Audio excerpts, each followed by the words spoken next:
We start with the Sefer Shmiras Haloshon. Today's topic is interesting topic, the quality of silence.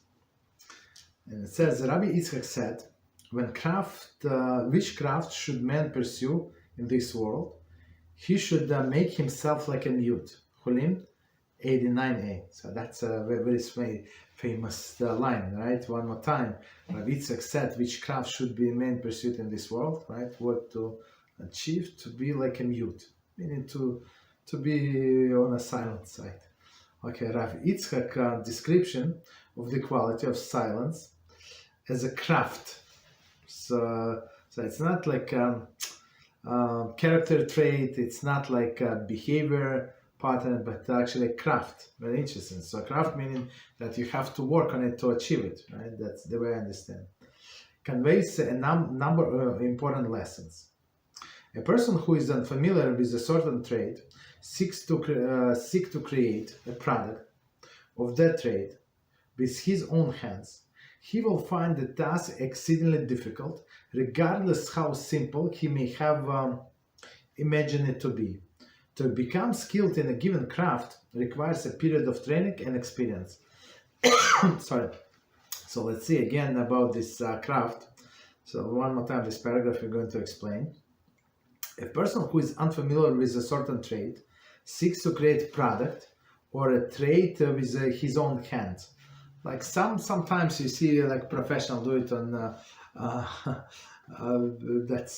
sometimes I need to fix something or whatever. I don't know how to do that. So I would go on YouTube, right, and see how other people doing it. Right. Sometimes I don't know how to do something on a computer. So I check, and many times, guess what? I don't have these buttons, even though it says they say they have exactly the same operation system or whatever they show on YouTube how to fix it. It's not exactly this, and it's not working. So I mean, it's you have to be trained, right? It takes time and experience, right? So that's what means craft. The product trade, he will find this task exceedingly difficult, right? Not like it seems to be like, well, what is it to make a chair or something? Yeah, no, it's difficult. Regardless how simple he may have imagined it to be. To become skilled in a given craft requires a period of training and experience. So it's not so simple, right? And if you wanted to do something good, right, deliver any like good product, whatever is it, you need to invest time and invest time and skill, okay, and develop your skills, of course. So it is with the silence, the ability to restrain oneself from the speaking when situation warrants silence is indeed precious. Which with the quality of silence, man is protected from the many sins which are related to speech. Without it, it is exceedingly difficult to refrain from verbal transgression. Let's do it again, and I'm going to explain.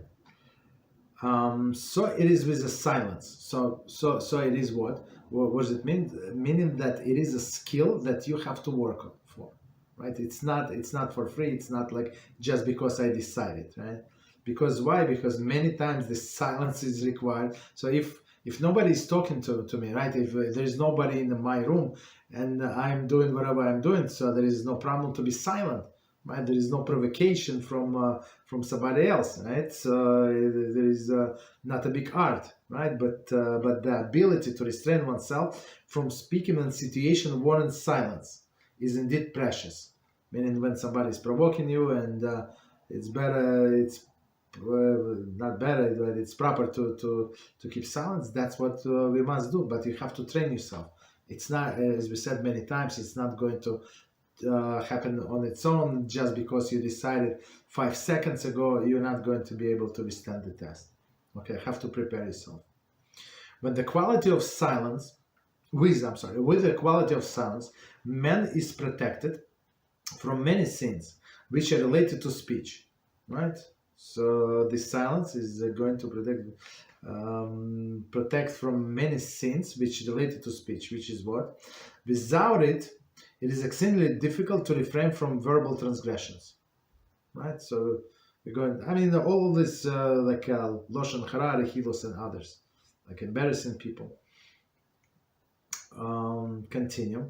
A person who experiences restraint in a speech only when a possibility for forbidden speech seems likely, but at all other times speaks whatever he comes in his mind, will be unable to avoid transgression.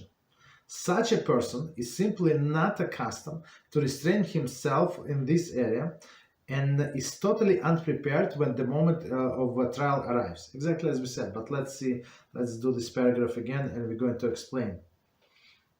So meaning in this case, a person when in some specific situation, he or she is prepared that now it's very questionable. They're going to ask me about that person, this person, and it's going to be possibility that I might say Lashon Hara, so I'm prepared. But when person feel relaxed, so that's the all sins are going to come, right? Not expecting opportunity to say Lashon Hara. So one more time, a person who exercises restraint in speech only when possibility of forbidden speech seems likely, meaning the situation with that specific person, right? But in all other times speaks whatever comes into mind, meaning it's not a part of this person, it's not his or her nature yet, right? The meaning did not work enough on this, will be unable to avoid transgression. Okay, so very clear. They're going to make transgression. Such a person is simply not accustomed to restrain himself in this area and totally unprepared when the moment of trial arrives. Okay, so meaning one time he or she can concentrate and try not to speak, but it's not if a person did not make its habit, or meaning in this case they use the word craft, it's only a matter of time when the person is going to fail. Therefore, one should train himself like someone learning a craft to exercise restraint in speech. One must reach the point where such a restraint comes naturally to him. Which craft should the man pursue in this world? He should make himself like a mute, right? Then he will surely refrain from forbidden speech and avoid any such sin. Okay, so let's do this paragraph again. We're going to explain. Therefore, one should train himself like someone learning craft, meaning that all of if you see craftsmen, I like to say when some professional doing some things, it's unbelievable. It's the whole, it's craft, it's art, it's everything. Whether they doing cement job or they laying bricks or doing pipes or electricity, like all of this stuff, you see the art, you see the real art, right? So same is this craft of silence, right? To exercise and restrain in speech. Okay, so that's our craft that we should concentrate on. One must reach the point where such a restraint comes naturally to him. Meaning, don't prepare only when I'm going to meet this person and I'm going to be put in this situation. I'm going to control myself. But if it's our second nature, so somebody asked me a question, do you want to hear what happened? I said no. So person, whoa! I said no, I'm not interested, and that's it. I'll continue walking. Okay.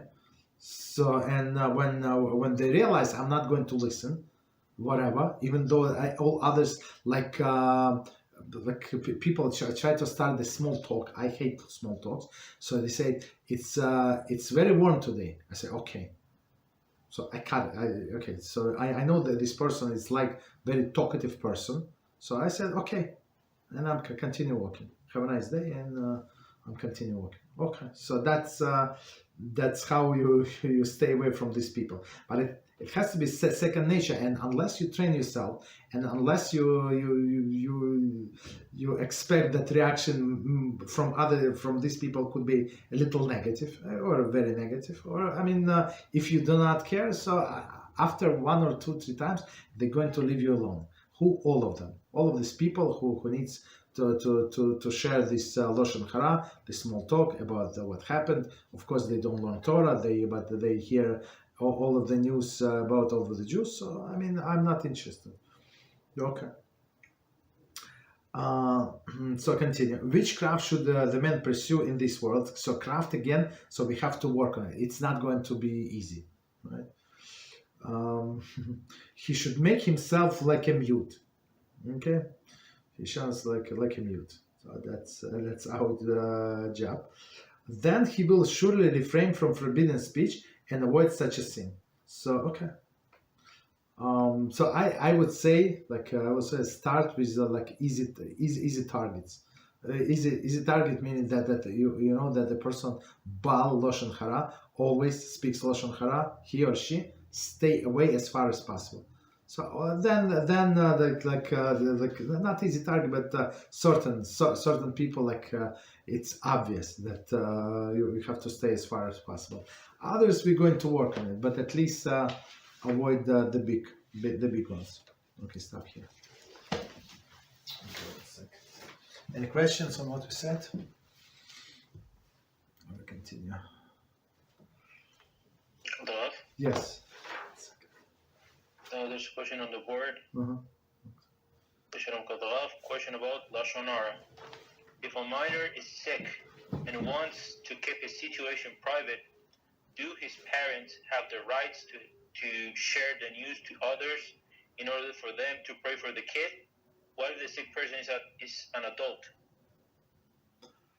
Okay, that's amazing question. Yes, so if it's a kid and he's very sick and parents want other people to pray for him, for her, so they can do that. But of course we have to take into consideration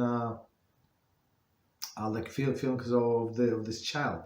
So if he said don't ask anybody, so I don't want anybody to know that I'm sick. So try to maybe do it I don't know, in different groups, not in your shul, not in your surroundings, but in different groups. People send me list of the people to pray. I have no idea what they are. So and they mention in the classes. I mean, I have no idea. I don't want to investigate. So you understand. So maybe it's person's child. Maybe it's his mother, father. I have no idea. You understand? So unless there is very, very unusual names and you can connect the dots, but otherwise it's not it's not so obvious. But about adults, no, we cannot do that. So if person, for example, a woman said, I don't want have all of my friends or my girlfriends find out that I'm sick for whatever reason. It's your own business. She knows better. So we're not allowed to announce that somebody is sick, right? So we just keep the matter private. You want to pray for that person, sure, pray for whoever is the person, your relative, sister, mother, whatever, pray, but don't let other people know, right? So even a child is easier, but with adults we don't go against their wishes, unless we know that it's for sure it's going to help them. Okay, what else? Any other question? What? Yes. There is a question that was put on the board this afternoon, and I believe kind of relates to the topic of keeping certain matters private. Okay, go ahead. It says, BeEzrat HaShem, after we finish our conversion, do we let everyone know in the community, or do we stay quiet about it? No, we have to let everybody know. Absolutely, because what happened to one of our dear students, right? So some people they try to take advantage. I mean, they know that they were in the process of conversion. The question was asked in this class, and they were trying to ask her husband to turn on air conditioner. Her Rasha Rabbi tried to push her very psychologically push her to turn on the stove that a little child turned off on Yom Tov and stuff like that. No, it was on Shabbos. So it was so now even though they had some reason to ask these people, even though I said don't do it. So just say my rabbi said don't do it. Let's say, of course, they did not know. They could have asked them, but after the conversion, that's it. It stopped. So you tell them, you tell everybody. So I'm exactly like you. So now, especially men. So now you can account me as a part of the minyan. With women is a little different, but men for sure must tell them. Yeah. Until then, for example, if they struggle with minyan, it's only 10 men, 10 people, so we cannot count him. So we need to wait for number 11, which is actually number 10. But now, after conversion, that's he must let everybody know. Not everybody, like his friends, they would know what stage he's in. Yeah. Yes. Yeah. Go ahead. In case of a woman, is that just as vital? It's not as vital. I'm thinking like what would be the difference? I mean the only difference maybe whether that somebody would ask you a favor to do, for example on holiday on Ben Hashemashos, but we said before don't do it. Don't do it. Said no, I'm in the process, but sometimes like a neighbor or something like would pressure you and ask you this favor, this whatever. So now, yeah, so you can say that. So now I can convert it, and that's it. So yeah, not as vital, no big halakhic impact, but it's proper to say. On another hand, like some people. Some people would be jealous, and there is one person. So I know that person. That family took them, I don't know, 9 years, 10 years, 11 years, a lot. And she had this lady. She used to learn with us a long time ago, and her husband was in Kollel actually for 3 years or 4 years until they converted. I don't know why it took so long, but it's whatever reason was. She was a very righteous woman, and she went through a lot of struggle from the family, this and that. So she was from one of the Muslim country, basically, and she had other friends in who was also like, I mean, they become friends because of the conversion. So, and I knew that some of the friends they would not take it good, this news. Understand that she actually got converted, so they would be jealous. Some people like that, jealous. So I advise that person not to say. I mean, of course. I mean, and then plus she moved to another place. So, I mean, there is no reason for you to advertise. You understand? Because other people can be jealous and they can give ayin hara, bad eye. Like, why would you want it, right? So I mean, it's not like you go into somebody else's house, and it's unfortunately people are jealous of each other, and it's not like they're jealous of the rich people. That people like of the people on in the same situation. Two people were sick. Okay, they understood each other, but now when somebody's got better, and a second person like, why I'm doing so much, I'm much better person than she, why she's got better and I'm not, and why I'm saying that, because these people come to me, you understand, and they complain, and sometimes I'm in shock. I'm trying to calm these people down, not to give ayin hara to other people, but it's very, very scary situation. That's why we always advise people, right? If you know that somebody is not going to be glad for yourself like yourself, so try to keep it quiet, right? Not there is no reason to advertise to the whole world what happened. You understand? And it's very hard. It's very hard for most of the humanity to be happy for other people, right? Understand? To be sad with for other people, to help them in the case of need, there is no problem. But happy with that for other people advances, many people are not, unfortunately, and it's subconscious. very sad. So don't provoke anybody. That's that's my advice. Okay, go ahead. What else? Thank you, Rabbi.